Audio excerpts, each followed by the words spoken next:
नमस्कार दर्शकों, हमारे चैनल में आपका स्वागत है। और आज हम आए हैं यहाँ पर एक प्रदर्शनी का एंट्री द्वार है, यहाँ पर प्रवेश द्वार है, एंट्री गेट है।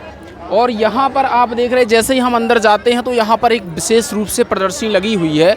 और यहाँ पर ये लोग जो प्रदर्शनी लगाए हुए हैं, यहाँ पर ये लोग दावा करते हैं कि ये प्रदर्शनी एक सत्य घटना पर आधारित प्रदर्शनी है जो यहाँ पर लगाई गई है। अब ऐसी प्रदर्शनी को देखने के लिए हमने सोचा अपनी टीम को लेके जाएं और हमारे दर्शक भी इस सत्य घटना से परिचित हों जो प्रदर्शनी यहाँ पर लगाई गई है। तो आइए हम आपको अंदर लेके चलते हैं, वो किस प्रकार की प्रदर्शनी है उससे आपको रूबरू कराते हैं। और इस प्रदर्शनी में वास्तव में कोई सत्य घटना है या फिर ऐसे ही लगा रखी है कोई काल्पनिक चीज़ है। तो आइए इसके विषय में हम आगे चलते के जानते हैं। करें तो यहाँ पर प्रवेश द्वार के जैसे ही अंदर हम आते हैं तो यहाँ पर आप देख सकते हैं यहाँ पर संत रामपाल जी महाराज जी का फ़ोटो लगा हुआ है, जिससे ये तो सिद्ध होता है कि ये संत रामपाल जी महाराज जी के ज्ञान आधारित एक प्रदर्शनी लगाई गई है। और यहाँ पर ये जो पोस्टर लगाए गए हैं यहाँ पर आप देख सकते हैं आध्यात्मिक प्रदर्शनी लिखा हुआ है ना। और यहाँ पर परमेश्वर कबीर साहब जी चारों युगों में आते हैं, इस प्रकार से यहाँ पर टाइटल दिया गया है। अब इसमें कबीर साहब को परमेश्वर बताया गया है और प्रदर्शनी भी शायद इसी संबंध में लगाई गई है। आइए हम इस प्रदर्शनी को देखते हैं। तो यहाँ पर प्रदर्शनी का पहला दृश्य है, जहाँ पर आप देख रहे हैं यहाँ पर कुछ विशेष रूप से लिखा गया, लहर तारा तालाब के किनारे ब्रह्म मुहूर्त में साधना कर रहे ऋषि अष्टानंद जी द्वारा परमेश्वर कबीर साहब जी के प्रकट होने का अद्भुत दृश्य है यहाँ पर। तो यहाँ पर एक चीज़ लिखी हुई है कि कबीर साहब प्रकट हुए, जबकि हमने सुना कि प्रकट तो वो होते हैं जिनका माँ से जन्म नहीं होता। तो कबीर साहब जी के तो माता पिता थे नीरू नीमा। और यहाँ पर प्रदर्शनी में यहाँ पर स्पष्ट रूप से दिख ही रहा है कि वो कमल के फूल पर जैसे मान लो प्रकट हुए हैं, जबकि हमने आज तक पढ़ा कि उनके माता पिता थे नीरू नीमा। तो ये क्या सच्चाई है इसके पीछे? जो जैसे जितनी जो जनता है तो उसको जो भी मनगढ़ंत कहानी उसने अभी तक सुनी है तो उससे अभी तक उसका सच्चाई से सामना नहीं हुआ है। और जब जिन्होंने ये तो खाली अब्बाई उड़ाई है, पर हम जब कबीर साहब की जीवनी में देखते हैं, कबीर सागर में देखते हैं, कबीर सागर में बिल्कुल, तो उसमें पता चलता है कि परमात्मा कमल के फूल पर प्रकट हुए। और जो नीरू नीमा थे वो उनके मुँह बोले माता पिता थे जो उनको कमल के फूल पर प्रकट हुए, तब जा और उन्हें वो संतान दंपति नहीं ले गए थे। तो इस प्रकार से मतलब परमात्मा का फूल पर प्रकट हुए, इसलिए उनको प्रकट दिवस माना जाता है। मतलब जो नीरू नीमा है वो उनके एक्चुअल माता पिता नहीं है, वो मुंह बोले माता पिता। बिल्कुल, क्योंकि परमेश्वर का कोई माता पिता नहीं है, वो तो उन्हें शरण में लेना था। और इसका कबीर सागर में कोई वाणी है जिससे प्रमाण होता हो कि हाँ बिल्कुल है।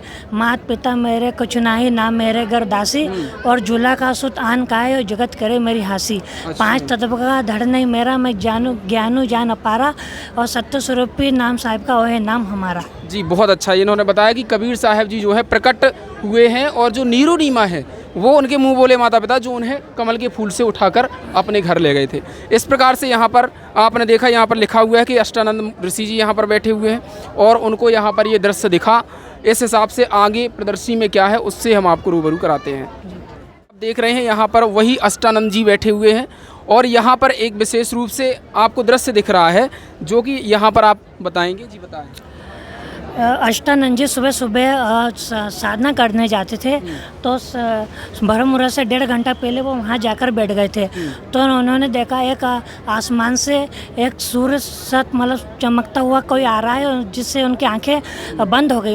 उस मतलब चमकती हुई रोशनी को देख नहीं सकी। और जैसे ही उन्होंने आंखें बंद करी तो उन्हें एक बालक दिखाई दिया, और जो कि और उनका मतलब बालक दिखाई दिया और वो सरोवर में जाके समा गया। वो बस इतना ही देख पाए। इसके बाद अष्टानंद जी अपने गुरुजी स्वामी राम देवानंद जी महाराज जी के पास गए कि क्या ये मेरी भक्ति की कोई उपलब्धता है या फिर यह कोई अवतारी शक्ति आई है। तो स्वामी राम देवानंद जी कहते हैं कि ऊपर से ये कोई आपकी भक्ति की उपलब्धता नहीं है, ऊपर से कोई अवतारी शक्ति आई है जो कि लीला करेगी। अब ये इतनी सारी घटना जो है ये कबीर साहब के विषय में है। बिल्कुल, ये कबीर साहब मतलब ऐसी घटना हमने ना तो ब्रह्मा विष्णु महेश के अवतार भी हुए हैं रामकृष्ण के रूप में, कबीर साहब की इतनी विचित्र घटना हम आज पहली बार सुन रहे हैं।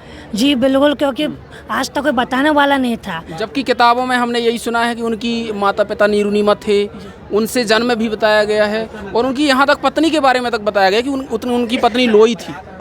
ऐसा भी हमने सुना है। ये बिल्कुल सरासर झूठ है, क्योंकि ये तो परमा अब्बा फैला गई ब्राह्मण है। और संत रामपाल जी महाराज जी है जो कि कबीर परमात्मा को कबीर सागर से बिल्कुल बताया कि वास्तव में वो पूर्ण परमात्मा थे, उनको कोई माता पिता नहीं थे और कमल के फूल पर प्रकट हुए थे। जैसा कि वेद कहते हैं कि वो माँ के गर्भ से कभी जन्म नहीं लेता, वो लीला केवल कभी परमेश्वर ने ही करी है। तो उनकी पत्नी के विषय में कुछ प्रमाण है कि उनकी नहीं थी या थी, बल्कि हमने भी एक कोई महाराज जी हैं वो भी बता रहे थे, शायद अनुरुद्धाचार्य उनका नाम, वो कह रहे थे कि उनकी पत्नी का नाम लोई था।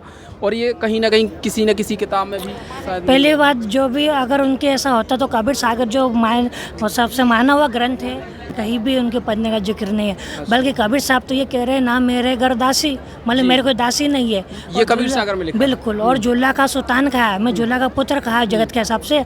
और बल्कि मैं तो वो फूल पर प्रकट हुआ था, तो जगत करे मेरी हंसी। जी बिल्कुल सही बात बताई आपने। ये जो प्रमाण इन्होंने बताया है दर्शकों, ये कबीर सागर से लिया गया है, जिसमें इन्होंने बताया कि ना मेरे घर दासी, दासी अर्थात पत्नी, मतलब कबीर साहब की कोई पत्नी भी नहीं थी, और ना मेरा जन्म ना गर्भ बसेरा, और माता पिता मेरे कछु ना। ये सारी चीज़ें कबीर सागर से ली गई हैं। और कबीर सागर ऐसा ग्रंथ है जो कबीर साहब जी का खुद का बिल्कुल है। खुद। और कैसे बना था, उसकी कैसे रचना हुई? कबीर साहब ने मतलब उस वाणियों को कबीर साहब ने लिखा था। हाँ बिल्कुल बोला, उसके परमात्मा की वाणी A to Z उसमें लिखी हुई है। अच्छा, उनके धर्मदास जी जो सत्सु हुए हैं, हाँ, उनके द्वारा धर्मदास, लिखा गया। बिल्कुल बिल्कुल। जी जी, बहुत अच्छी बात बताई। तो ये जो प्रमाण है, जैसे कहा जाता किसी के बारे में जानना है तो उसकी आत्मकथा को पढ़िए, उसके ग्रंथ को पढ़िए। इसी प्रकार से यदि आपको सच्चाई जाननी है तो कबीर सागर को पढ़िए। कबीर सागर में लिखा हुआ है, जैसे इन्होंने बताया है कि उनका वो है प्रकट हुए थे और उनके कोई माता पिता ना थे, ना ही उनकी कोई पत्नी थी। यहाँ पर आगे का दृश्य ये प्रमाणित कर रहा है, जिसमें आपको यहाँ पर बताएंगे ये। जी बताएं। जैसे कि जो नीरू और निमा थे वह ब्रह्म मुहूर्त से 1.5 घंटा पूर्व नहाने के स्नान करने के लिए गए थे। तो सबसे पहले नीरू नहाता है, उसके बाद बाहर आता है, उसके बाद निमा जाती है। उसके बाद देखती है कि कमल के फूल पर एक पैर हिला रहा है कोई नवजात शिशु। तो उसे शुरू में साफ दिखता है कि देखो, फिर देखती है ये तो बच्चा है, तो ये देखो जी बच्चा है, बच्चा है। और जैसे ही वो देखती है तो नीरू को विश्वास नहीं होता, पर जब वो कॉन्फिडेंट से बोलती है, सोचती देखता हूँ सच में तो बच्चा नहीं है, तो परमात्मा वो कबीर साहब को पाते हैं।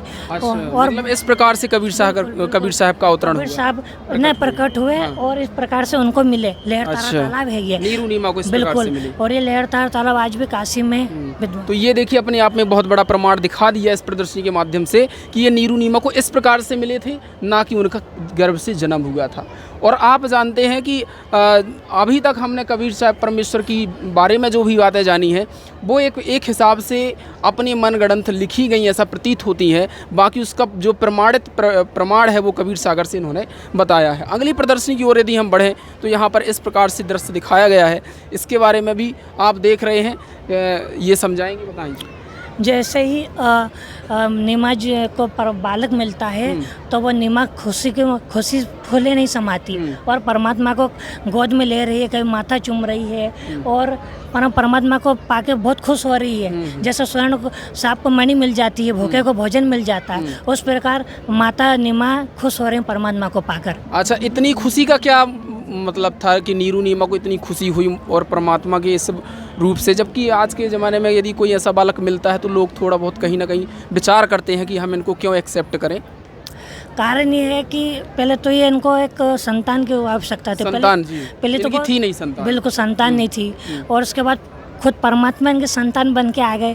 और जब परमात्मा को इन्हें सीने से लगाया तो वो ठंडक ही दे रहा था परमात्मा, क्योंकि परमात्मा का जब लगा तो उससे अलग ही उनका एहसास हो रहा था, तो वो डबल खुशी हो रही थी। मतलब प्रेम उमड़ के आ गया। बिल्कुल परमात्मा की लीला। बिल्कुल बिल्कुल बिल्कुल। जी जी जी। चलिए, तो अगले प्रमाण की ओर हम चलते हैं, जो प्रदर्शनी बताई गई है। और ये प्रदर्शनी एक आपको ऐसे ही नहीं, काल्पनिक नहीं है, ये एक वास्तविक प्रदर्शनी लग रहा है हमें, जैसा ये बता रहे हैं। और ये कबीर सागर से लिया गया है सारा के सारा। अब यहाँ पर देखिए किस प्रकार से जो अपन ने दृश्य देखे हैं, ये अगला दृश्य क्या कहता है। जैसे कि आपने देखा कि अष्टानंद जी जो बैठे थे, उन्हें जो बालक दिखा था जो साधना में तो थे उस समय, तो वो अपने गुरु जी के पास गए थे इस तरीके से। और फिर पूछा कि महाराज जी क्या है, मेरी भक्ति की उपलब्धता है या फिर कोई और।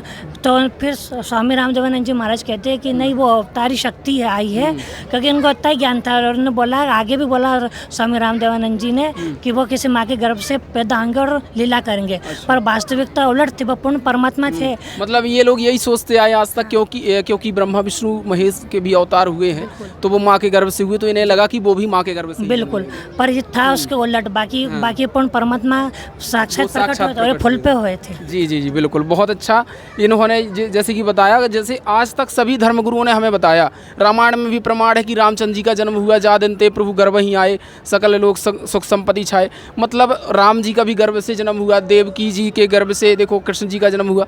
और लेकिन यहाँ पर बताया कबीर साहब स्वयं प्रकट हुए, ये कबीर सागर में प्रमाण है, जो खुद का उनका ग्रंथ है, और यहाँ पर ये प्रमाणित करती है वो प्रदर्शनी। आगे की ओर बढ़ते हैं तो यहाँ पर हम इस प्रकार से पाते हैं। जी बताएं।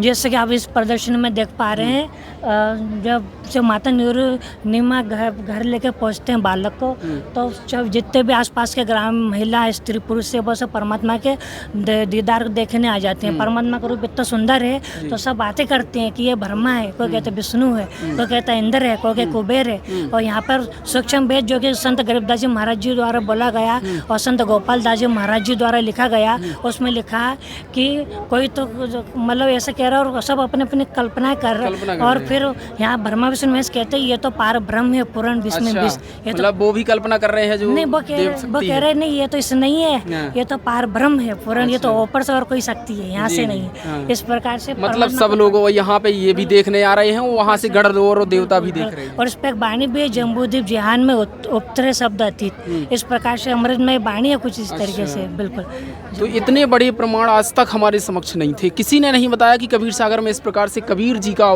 प्रकाट हुआ और इस प्रकार से कबीर जी ने लीलाएं की। और अब आगे हम देखते हैं कि कबीर साहब की और क्या लीलाएं थीं जिनसे आज तक हम अनभिज्ञ थे। यहाँ पर आप देख रहे हैं, यहाँ पर ये पोथी पुस्तक लिए हुए कोई है, इनके बारे में हम जानेंगे। जी बताएं। जैसे ही कबीर भगवान जो कबीर साहब थे शिशु रूप में, तो उस समय जो काजी मुल्ला थे, क्योंकि जो नीरू निमा थे उनको ज़बरदस्ती मुसलमान बना दिया गया था, तो नामकरण करने भी काजी भी आए थे। तो इस तरीके से उन्होंने जब कुरान को वो क्या करते थे, कुरान खोलते थे, जो भी पहला अक्षर आ जाता उससे वो नाम रख दिया करते थे, उनकी ये परंपरा थी। बिल्कुल। पर जैसे ही उन्होंने कुरान खोला तो कबीर नाम आ गया, तो उनके मन में दोष आ गया कि ये छोटी जाति के बड़ा कबीर का तो बड़ा होता है, हम इसका नाम क्यों रखें, कोई दूसरा नाम रख देंगे। फिर खोला तो सारे अक्षर कबीर कबीर हो गए। तो फिर इसके लिए और ये सब फिर कबीर साहब ने शिशु रूप में बोला कि मेरा नाम कबीर ही रहेगा। अच्छा, वास्तविक नाम उनका कबीर? हाँ, कि मेरा नाम कबीर रहेगा, काजियों कुछ भी कर लो। तो काजी सब भाग गए अपने कुरान ले लेके, हमारे कुरान बदल दी, इसने जादू है। मतलब कुरान में कुछ भी खोलो तो कबीर साहब कबीर कबीर हो गया, आए थे पूरी कबीर कबीर, क्योंकि उन्हें कबीर नाम से बल कर रखना था। और ये कबीर जी का नाम बदलना चाह रहे थे, पर पूर्ण परमात्मा ने कि मेरा नाम कबीर ही रहेगा। कबीर ही रहेगा। बिल्कुल जी, इस प्रकार से देखिए कबीर साहब जी ने खुद का नामकरण करवाया। कुरान में पूरी की पूरी कुरान में भी देखिए कबीर साहब का नाम पढ़ा लिखा मिला काजी मुल्लाओं को, तो वो अपनी कुरान पटक के चले गए और बोला इसने कोई जादू कर दिया है। लेकिन वो वास्तविक नाम से आना चाहते थे, इसलिए उन्होंने कबीर नाम ही खुद रखाया। यहाँ पर आप देख रहे हैं किस प्रकार से ये प्रदर्शनी एक बहुत बड़ा दृश्य दिखा रही है। जी बताएं इसके विषय में। जैसे कि आप देख रहे हैं, जो परमात्मा कबीर जी थे, बहुत 25 दिन हो गए उन्होंने कुछ भी नहीं खा पी रहे थे। अन्न पीबे ना अन्न खावे ना अन्न बके, नहीं पलने झूलंत। तो इस प्रकार से फिर नीमा जो थी वो बहुत परेशान हो गई, और हो ऐसे रहे थे जैसे 1-2 किलो रोज दूध पी रहे हो। और तो नीमा परेशान हो गए रो के, क्योंकि वो नीमा जी शिव जी को मानती थी। तो वो कह रही थी कि आपने क्या लगा, आपने ये बच्चा देना नहीं था, अब ये कुछ खा पी नहीं रहा और ये मर जाएगा तो मैं जू ही नहीं। तो कबीर साहब मतलब उन्हें इतना मोह हो गया बिल्कुल, तो कबीर साहब ने कहा कि मैं तो रहूँगा पर ये नहीं रहेगी। तब उन्होंने कबीर शिव जी को प्रेरणा करी शिव लोक से। शिव उतरे शिवपुरी से, महके विनोद और 6-7 बार चर्चा करी, लिया इसको गोद। इसका बाद फिर शिव जी आए, ये कबीर सागर का। बिल्कुल।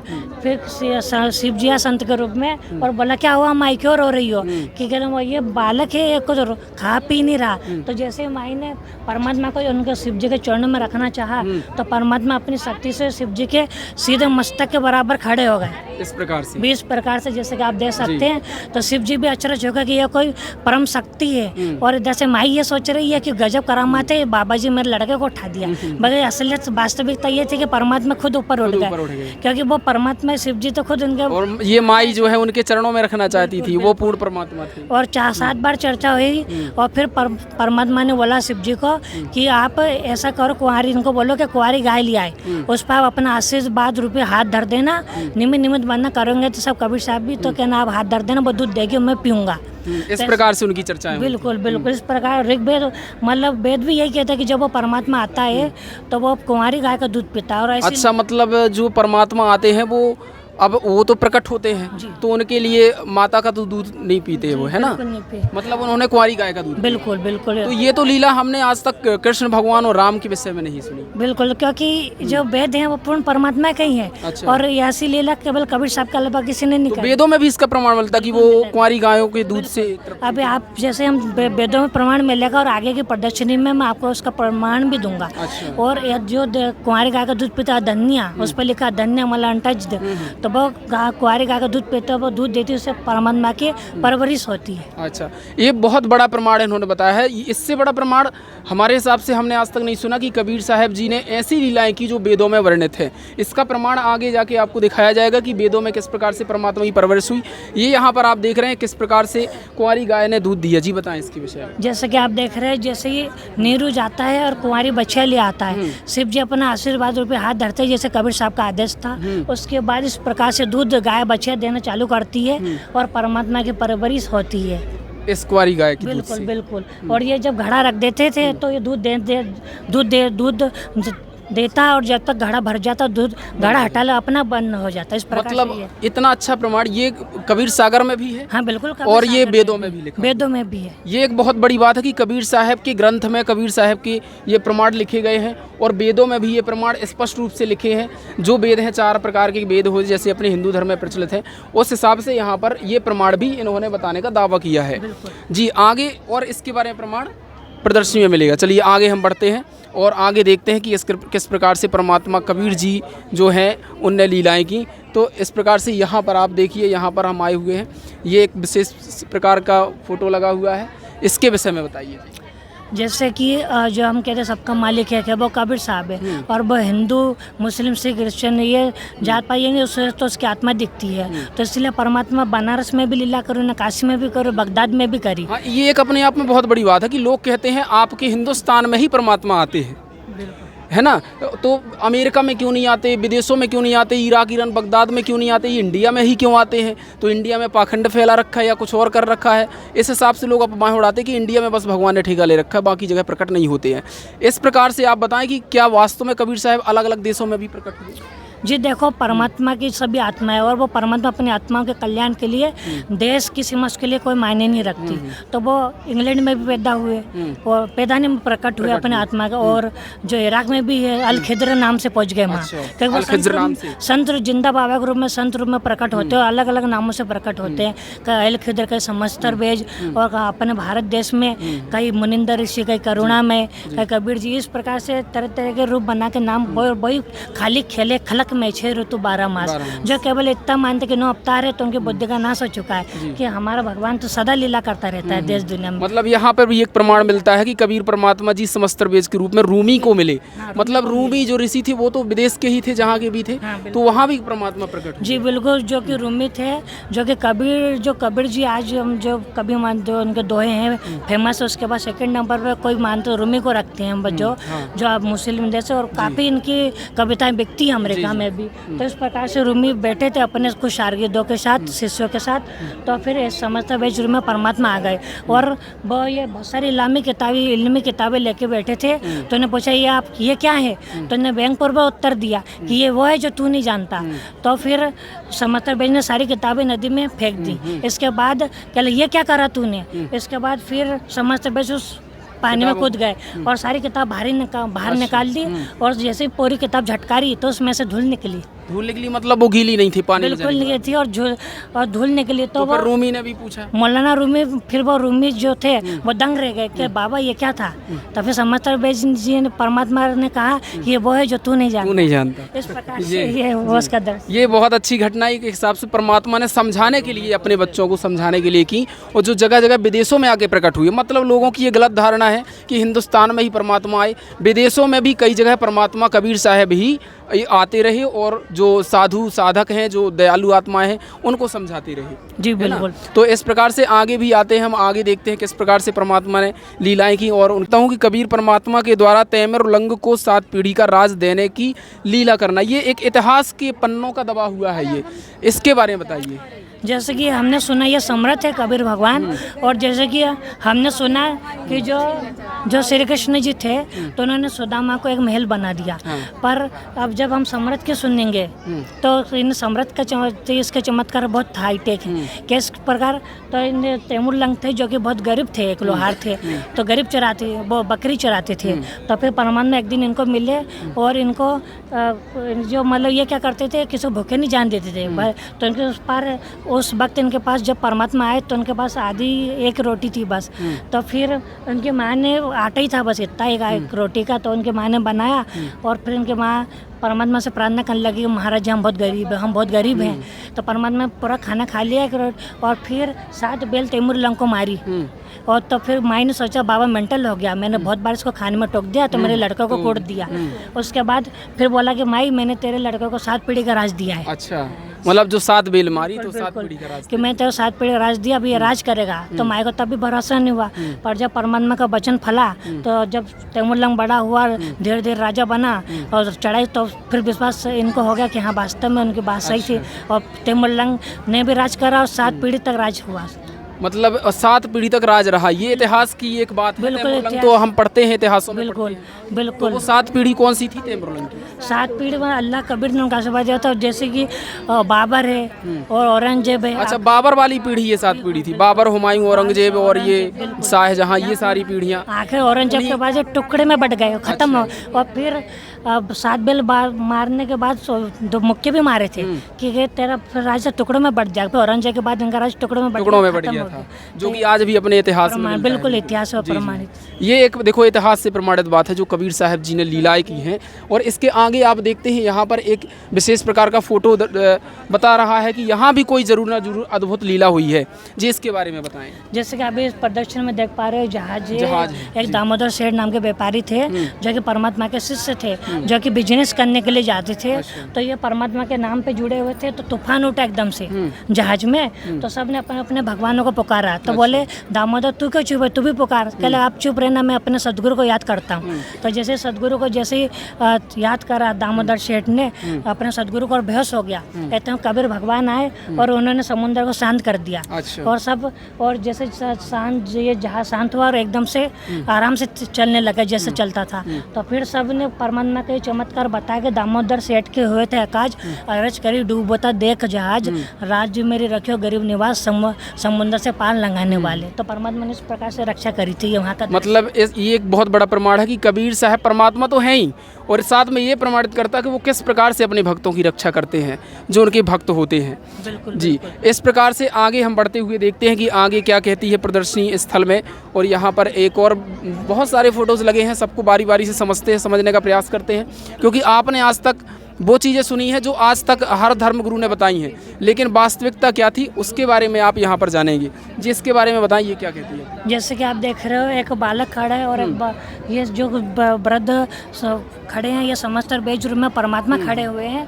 और ये जो है ये मंसूर हैं जो कि बहुत फेमस है परमात्मा के खुदा के भक्त, मंसूर अल हल्लाज जो कि बहुत फेमस है। तो जो कि कुर्बानी दी थी परमात्मा नाम पर, तो परमात्मा ने इनको जिंदा करके मुल्तान शहर ले गए थे। और उसके बाद परमात्मा ने उनको कहा कि जाओ आग लेकर आओ शहर से। और जैसे ही आग लेने गए तो किसी ने उनको आग नहीं दी और इनका सर से पत्थर से माथा फोड़ दिया।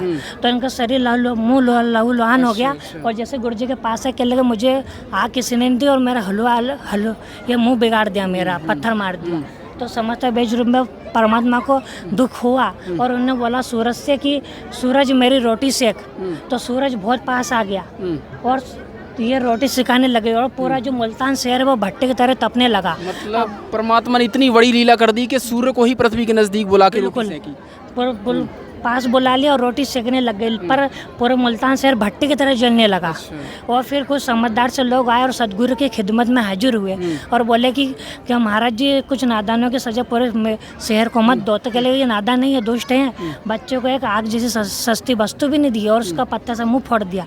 तब फिर कह महाराज जी क्षमा करो, महाराज खुदा के वास्ते। ये भी बोला तो आप खुदा को ले आए हो तो मैं छोड़ देता हूँ, पता नहीं तुम दोजख क्या कैसे सहन करोगे। फिर बोला सूरज तो वापस चला जा।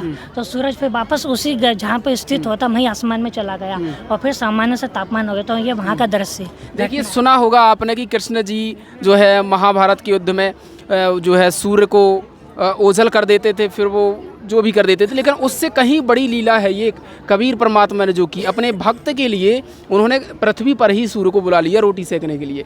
ये एक बहुत बड़ा प्रमाण है कि कबीर साहब किस प्रकार से अपने भक्तों के लिए कुछ भी कर देते हैं, है ना। मारने के लिए सूर्य को छुपाया था। अच्छा, ठीक है जी जी, जैसे उन्हें मारने के लिए हुआ तो उन्होंने एक ठैया वो उन्होंने बोला प्रतिज्ञा की थी कि ये सूर्य अस्त हो जाएगा उसके पहले मैं उसका वध करूंगा, ठीक है। लेकिन आज उन्होंने उसका वध नहीं कर पाया था, इसलिए उन्होंने सूर्य को ओझल किया था कि भाई ये वध कर दे। हाँ, और लेकिन ये जो कवि परमेश्वर है जी, उन्होंने वध के लिए नहीं है, संसार के हित के लिए बुलाया था, उपदेश देने के लिए, ज्ञान समझाने के लिए। हाँ, जी जी, ये बहुत बड़े प्रमाण है कबीर साहब के जो आपको यहाँ पर मिल रहे हैं देखने के लिए।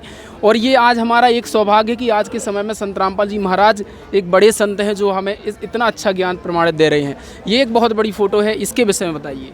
जैसे कि आप ये प्रदर्शनी में देख पा रहे हैं, कबीर परमात्मा जो हिंदू मुसलमान धर्मगुरुओं की रोजी रोटी बंद हो रही थी तो परमात्मा को मानने के लिए नई रोज साजिशें करते रहते थे, जिनको परमात्मा ने बाबन बदमाशी बोली। कोई जैसे बच्चा अपने बाप के साथ बदमाशी कर देता है, बाकी थी इतनी भयंकर घटना है तो परमात्मा को बदमाशी का नाम दिया कि मेरे बच्चों ने मेरे साथ बदमाशी कर दी और ना कोई बददुआ दी ना तो उन्हें मारा। तो ये समर्थ है, बहुत सहनशील परमात्मा है और बहुत दयावान परमात्मा है। तो परमात्मा को खूनी हाथी से मरवाने की चेष्टा की गई थी और परमात्मा के हाथ पैर बांध दिए गए थे जंजीरों से और सारी जनता को बुलाया गया था और उसके बाद हाथियों को शराब पिलाई गई थी और हाथी को मदमस्त कर दिया और हाथी जैसे मारने आया परमात्मा को तो परमात्मा ने सिंह रूप बता दिया। अच्छा। और हाथी फिर भागा तो वह केवल हाथी को दिख रहा था तो पहलवान ने सोचा मेरी नौकरी जाएगी तो हाथी को अंकुश ठोक रहा था तो हाथी पीड़ा से चिंगाड़ रहा था, फिर वह मारने के लिए आया तो फिर परमात्मा ने पहलवान को भी सिंह रूप बताया। अच्छा, दोनों को शेर हाँ, ताकि ये हाथी को मारना छोड़ दे और यूँ भी समझ।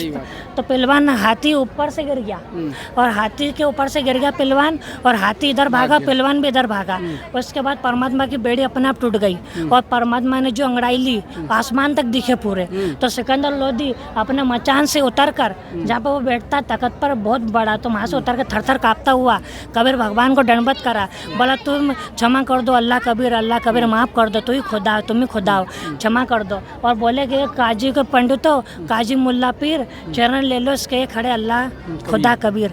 तब फिर परमात्मा के चरण तब वो सब खिंच गए, उनकी औकात नहीं थी परमात्मा का सम्मान करने की, पर सिकंदर लोधी चरणों में पड़ा रहा परमात्मा के। ये एक बहुत बड़ी बात है, कबीर साहब ने ऐसी लीलाएं की जो आज तक आपको नहीं बताई गई किसी ने, किसी भी पंडित मौलवी ने आज तक आपको ये चीज़ें नहीं बताई हैं। लेकिन आज यहाँ पर संत रामपाल जी महाराज प्रदर्शनी लगा के ज्ञान सत्संग सुना के यहाँ पर इतने बड़े बड़े प्रमाण दे रहे हैं। तो आप ये प्रदर्शनी देख रही हैं, अच्छा लग रहा है? अच्छा लगा है। और आपको यकीन हो रहा है इस प्रदर्शनी के बारे में? बहुत अच्छा लग रहा है। ये लग रहा है कि ये सच्ची घटना है, सच्ची घटना है।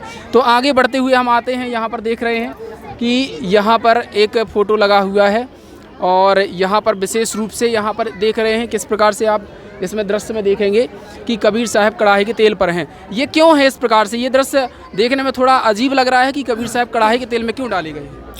देखिए, जो षड्यंत्रकारी थे तो परमात्मा का जो ज्ञान है उनको जचता नहीं था, तो इस प्रकार से वो षड्यंत्र करते रहते थे। पर परमात्मा समर्थ थे तो वो उनका मतलब उनके हर परीक्षा में परमात्मा पास हो सफल हुआ करते थे, परमात्मा कुछ बिगाड़ नहीं सकते थे। उसमें से एक परीक्षा ये थी कि हम तुमको जब अल्लाह मानेंगे, जब तुम इस खोलते हो कढ़ाई में जब कबीर साहब तुम बैठ जाओगे ऐसे की ऐसे ही, और तो फिर परमात्मा ने कहा करो तो परमात्मा समर्थ थे, ने आग लगा दी और कढ़ाई जला दी। तो कढ़ाई का तासीर इतनी गर्म थी, बहुत ज़्यादा गर्म थी, उसका मतलब वो नहीं लगा सकते थे कितनी गर्म थी। तो जैसे परमात्मा बैठे तो ऐसे बैठ गए जैसे कोई जल पे बैठता हो। अच्छा, मतलब कुछ भी नहीं हुआ, उन्हें कुछ तपन का महसूस? कुछ भी महसूस नहीं, उनका शरीर अजर अमर है, क्योंकि ना तो कटाया जा सके, उसमें कुछ पीड़ा नहीं होती, ना तो कुछ हानि नहीं हो सकती। परमात्मा का शरीर परमात्मा भी वैसे हम इसी को कहते हैं परमात्मा, जिसका कोई कुछ ना बिगाड़ सके। बिल्कुल बिल्कुल सही कहा आपने। और जैसे परमात्मा बैठे रहे तो जो सिकंदर लोधी था, जो शेख तगी के बगल में खड़ा था, उसने सोचा परमात्मा ऐसे आराम से बैठे हैं तो मुझे क्या होगा, तो मैं भी उंगली डाल देता हूँ। तो परमात्मा ने बोला राजन इसके कहने पे मत आना, उंगली मत डालना, नहीं तो उंगली पता नहीं कितना गर्म है, तेरी उंगली पता नहीं पाएगी। कि उसने जब भी डाली दे कहती नहीं डालूंगा नहीं डालूंगा, डाल दी। तो जितनी उंगली उसने डाली वो सारी जल के भुन गई और वो तड़प के बेहोश हो गया। तो परमात्मा फिर उठे कढ़ाई से, और फिर जो सिकंदर लोधी जो बेहोश था उसकी जो उंगली थी उसकी पूरी कर दी, उसकी उंगली पूरी कर दी। बिल्कुल। अच्छा, सिकंदर लोधी भी इनके शिष्य थे क्या? जी बिल्कुल, जो दिल्ली के बादशाह थे वो सिकंदर लोधी भी परमात्मा के शिष्य थे, क्योंकि कभी परमात्मा ने उनका जलन का रोग ठीक करा था। इस प्रकार से परमात्मा के शिष्य बने।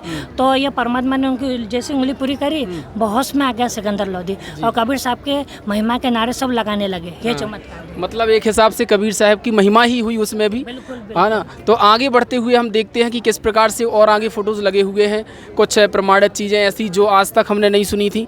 यहाँ पर आप देख रहे हैं, यहाँ पर बहुत सारे लोग इस फोटो में आपको दिख रहे हैं, और इसके बारे में हम जानेंगे कि इतने सारे लोग ऐसी इतनी ज़्यादा संख्या में क्यों बैठे हुए हैं। जी बताएं इसके विषय में। जैसे कि आप देख सकते हैं कि ये जो दृश्य है ये काशी का है। तो कबीर साहब के 3 दिन की झुट्टी चिट्ठी डाल दी थी षड्यंत्रकारियों ने, जो कि वो परमात्मा में फिर षड्यंत्र करते, परमात्मा को परेशान करने की चेष्टा करते थे, परमात्मा को मारने की कोशिश करते थे वो। तो वो नादान परमात्मा को समझ ना पाए, तो इस प्रकार से 3 दिन का और 18 लाख साधुओं को निमंत्रण भेज दिया, बदनाम करने के लिए। बिल्कुल बदनाम करने के लिए कि कबीर झूठ गरीब है, कहाँ से खिलाएगा और भाग जाएगा काशी छोड़ के। तो जैसे लाए तो कबीर साहब ने अपना दूसरा कैसव रूप बनाया और 9 लाख बेलोक से सतलोक से ले आए, और 3 दिन तक भंडारा चालू कर दिया। 3 दिन तक भंडारा चला। कितने लोग थे? कम से कम 18 लाख लोग थे। 18 लाख उस टाइम पे बहुत बड़ी बात। और पकाया और गर्मा गर्म उसी टाइम पर। और एक दोहर भी, एक मोहर भी। एक मोहर मतलब उस टाइम एक सोने की मोहर चलती थी 30,000, और एक दोहर जो कि राजा लोग ही ओढ़ते थे, इतनी महंगी दोहर भी चलती थी। और मोहर और सूखा सीधा, मतलब चावल है, गेहूँ, मतलब सूखा अनाज ये अलग देते। इतनी बड़ी लीला आज से 600 वर्ष पहले की, बिल्कुल जब स्वयं कबीर जी आए थे। बिल्कुल, और अब भी हो रही है। संत रामपाल जी महाराज जी के रूप में वही बैठे हैं, और 11 सतलोक आश्रम में ऐसी भीड़ पड़ रही है, और 3 दिन तक ऐसे भंडारा चल रहा है। तो इस भंडारे में भी वही सुविधाएं हैं, मतलब कोई निःशुल्क सेवा सारी? बिल्कुल निःशुल्क सेवा है, और कबीर भगवान संत रामपाल जी यहाँ पे ना कोई भगदड़ ना कोई कमी पड़ती है। वही लाखों की भीड़ यहाँ ही पड़ रही है, पूरे भारतवर्ष में पड़ रही है। कोई और सभी को वही संचालित कर रहा है जो 600 साल। इस भंडारे में पूरा विश्व को निमंत्रण है, कोई भी पूरा विश्व को निमंत्रण। बिल्कुल वही समरथ शक्ति पहले थी, वही समरथ शक्ति अब बैठी है संत रामपाल जी महाराज जी के रूप में। जनता पहचान सकती तो पहचान ले, ये समरथ थे वही बैठे। ये एक बहुत बड़ी बात इन्होंने बताई है कि जिस प्रकार से कबीर साहब ने काशी शहर में ये भंडारा किया था, आप शायद परिचित नहीं हो, इसका प्रमाण क्या कबीर सागर में? हाँ बिल्कुल, इसका प्रमाण कबीर सागर में भी। ये एक प्रमाण कबीर सागर से प्रमाणित है, ये जिससे हमें यकीन कर सकते हैं कि वास्तव में ये एक सच्ची घटना है, और जो आज से 600 वर्ष के पहले कबीर साहब ने करी थी। और आज वही संत रामपाल जी महाराज पूरे विश्व भर में लगभग कितनी जगह पे होता है ये भंडारा? ये 11 सतलोक आश्रमों में होता है। 11 भारतवर्ष के 11 सतलोक आश्रमों में ऐसा प्रकार भंडारा होता है इसी प्रकार से, और उसमें कितने भी लोग आमंत्रित किए जा सकते हैं। तो इस प्रकार से आगे बढ़ते हुए चलिए हम देखते हैं और क्या क्या चीज़ें हैं यहाँ पर प्रदर्शनी में, है ना। और यहाँ पर हम आपको रूबरू कराएंगे, जो सच्चाई है उसको दिखाएंगे। यहाँ पर देखिए, यहाँ पर वाणियाँ लिखी हुई हैं, वहाँ भी वाणियाँ लिखी हुई हैं। अब इनमें ये किस लिए लिखी गई हैं, क्या प्रमाणित करती हैं ये वाणियाँ? जी बताइए। ये जो आप देख रहे हैं तो किन किन महापुरुषों को परमात्मा मिला है। अच्छा। आई विटनेस मतलब गवाह कौन थे, कौन कहता भगवान किसने देखा, बहुत सारे लोग कहते हैं, तो हाँ इन्होंने देखा। तो इनमें से जो हम देख रहे हैं पहला पोस्टर जो है नानक देव जी का है, जो कि बेई नदी पर इनको मिले थे। अच्छा, नानक देव जी जो सिखों के गुरु थे, उनको कबीर साहब मिले थे? बिल्कुल, कबीर साहब मिले थे जिंदा बाबा के रूप में। अच्छा। और वो नानक जी को मिले बेई नदी पर, और उनको पूरा सतलोक दर्शन कराया। और वहाँ पे जब कबीर साहब की झांकी देखी तो बोली वाह वाह तेरे की वाह। और झांकी देख कबीर, सूक्ष्म वेद में यही बोला है कि झांकी देख कबीर की, नानक कहती वाह सिक्का के गल पड़ी कौन छुटावे ता।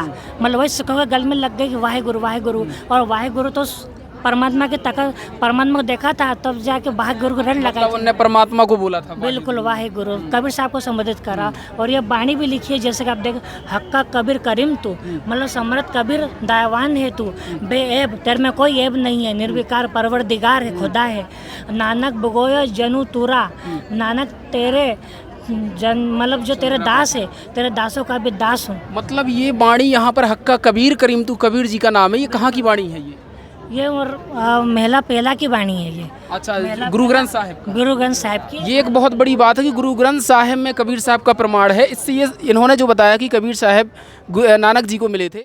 और यहाँ पर ये जो अगली बाणी है, ये क्या कहती है इस प्रकार से? अब जैसे कि दूसरा आई विटनेस है जिनको परमात्मा मिले, तो जो संत गरीबदास जी महाराज जी थे, जो छुड़ानी के निवासी थे, जो जिनके पास 1600 बीघा ज़मीन के मालिक थे वो 16। उसके बाद उनको परमात्मा मिले खेतों पर, और वहाँ पर परमात्मा ने उनको सतलोक दर्शन कराया। और उसके बाद जो आज अमर ग्रंथ साहब का जो पाठ होते हैं सतलोक आश्रमों में, तो वो संत गरीबदास जी महाराज, कबीर साहब ने उनको देव दृष्टि दी, तो वो संत गरीबदास जी महाराज ने लिखा, उससे का पाठ होता है। तो संत गरीबदास जी महाराज जी ने कबीर साहब के विषय में क्या बाणी बोली, ये बता रही है कि अजन नगर में ले गया हमको सदगुरुवान, मतलब ऐसा सदगुरु मिला जो मुझे अजन नगर में ले गया, झिलके बिंब अगाध गति, मतलब वहाँ पे ऐसी लाइट चमक रही, रोशनी हो रही है, उस धरती सब प्रकाशित है, और हम सोते चादर दान, मतलब हम तो आराम से सो चुके हैं, अब हमारा मोक्ष हो चुका, हमें कोई टेंशन। गरीबदास जी के ग्रंथ। बिल्कुल, वो उसी को सूक्ष्म वेद कहते हैं। कबीर साहब का भी नाम है क्या अगली बाणी?